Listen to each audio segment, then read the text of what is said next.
it was just so awkward because I would be standing there and then I'd just go every single time, but you it did a good cut job with really it. well. The most appropriate time to use VFX would be for a magical film, but for Netflix's The School for Good and Evil, the magic was made in real time. So let's fly into some of the ways production produced this epic tale and how they managed to pull off the huge Evers Brawl fight with this fiery behind-the-scenes look.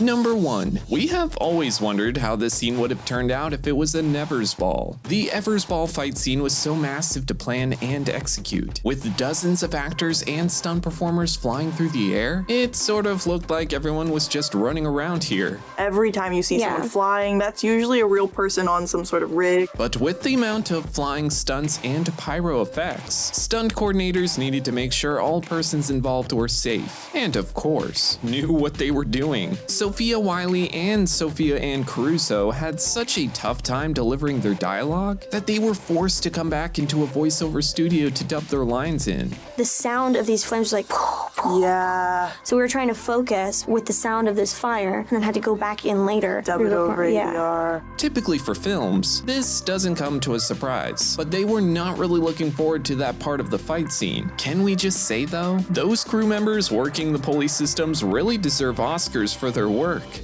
Number 2. Notice how there are barely any blue or green screens on set? Well, that was all by design when director Paul Feig put this massive production together. They crafted each individual set from the words of the original book by author Soman Chainani. Everything was filmed on practical locations and sound stages in Northern Ireland. By keeping these things on set as real as possible, this not only makes it look great in the final cut, but it also creates a better acting atmosphere for the cast. A lot of it was just real, so that it looked real for us to act with it. Believing in the performances makes us believe in the magic. Number 3. Let's face it, we were all a little creeped out by Sophie's witch prosthetics. It was pretty funny. Some people didn't want to look at me. Like, some cast members are like, I can't look at you like this. Poor Wylie was forever scared by Caruso's new look, that she started crying. Caruso unfortunately didn't stop scaring people after that though. She actually made Michelle Yeoh jump out of her skin a little. I want to do it again. It was so fun.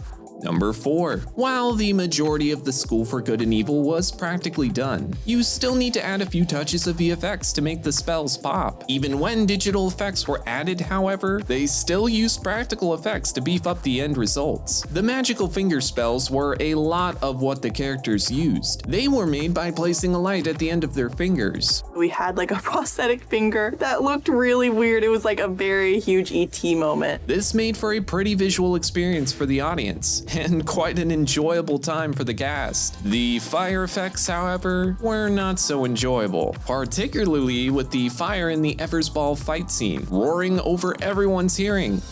Number 5. Again, these stunt people deserve all the recognition in the world for their work here. This looks so rough. We're not sure whether the camera movements made these look tougher than they were, but wow. We don't think those mats made such a big difference for them, and safety measures only go so far before someone starts getting whiplash. Ouch.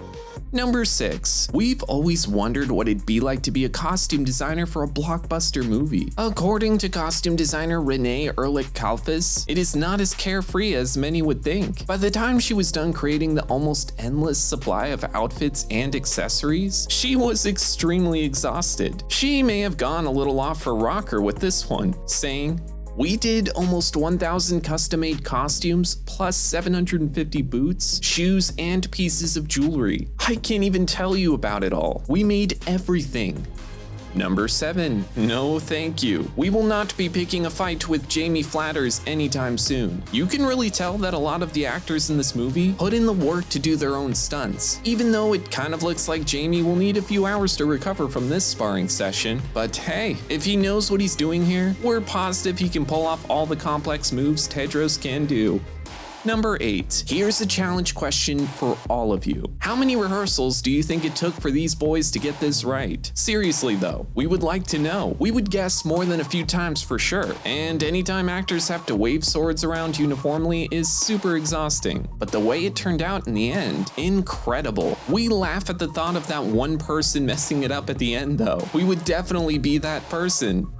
Number 9. The easiest way to get through an elegant waltz scene is to just bring in the professionals. These professionals were the Irish dancing group Carta, and let's just say they made this look brutally easy. They even got to exercise their own acting chops too, and perform a few times to ease the stress of the other cast members.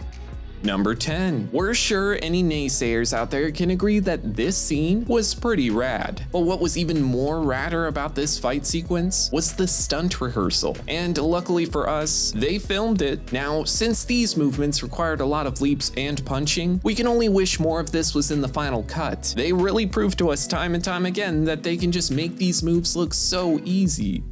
Number 11. Who doesn't love the idea of wearing a corset for work every day? Just kidding. We think Sophia and Caruso would destroy us for that one. I think you had the worst with the corsets. Every outfit was a corset. Best. Poor Caruso was quite literally just not allowed to take a deep breath during her scenes. Why? Well, because her character just called for a lot of dresses. Of course, some of the other leading ladies wore corsets, but only for a couple of outfits. Can't breathe. I liked it. I was like, Sophia recalls these horrible dress accessories as being the hardest thing to put on every morning, and very detrimental for the costume dresser's hands. The other Sophia took a lot of deep sighs of relief when her character wasn't dressed to suffocate for the workday. but that's very Sophie. She would have, it would be cinched to the gods.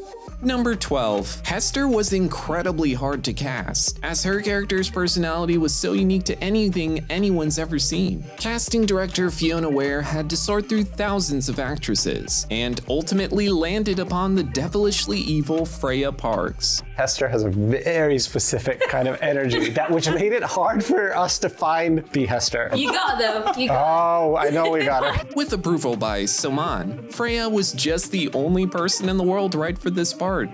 Number 13. The Coven clan really made a real-life bestie clan as soon as they met each other, because actresses Freya Parks, Demi Isaac of Wylie, and Caitlin Akinpalumi hit it off so well in real life, they passed those chemistry reads with flying colors. They're just so perfectly evil together. It's almost like we look at each other and we go, Here we are. We hype each other up. Yeah. Number 14. Apparently, Sophia and Caruso is the queen of auditioning according to Sophia Wylie. You were so calm and collected, and you just knew that you had it because she is Sophie. Caruso was so confident in her audition that she fooled Wylie during the process. Not only did this make Wylie a little nervous, but also allowed her to really feed off the high energy Caruso was making on screen. You're gonna walk into her like, got this. I think Sophie's kind of got that too. She's like, excuse me, this is my world. Her role in particular was another hard one to cast, but after another lengthy search around the world, she just knocked the broomsticks out from under the casting department. The evil is certainly strong with this one. Number 15. We could never imagine how Soman felt when he was approached about making his tale into a film. To me, it's such a part of my soul. So I never even conceived of the possibility that it would become real. It took him over 10 years to develop the book, so we can understand how wonderful he felt when he realized it was such a big deal to millions around the world. You have to constantly wake yourself up from this living dream you're having. There were a whole lot of magical and practical things going on here behind the scenes. Thank goodness everyone came out of here, limbs intact. So, are you a never or an ever? Let us know in the comments.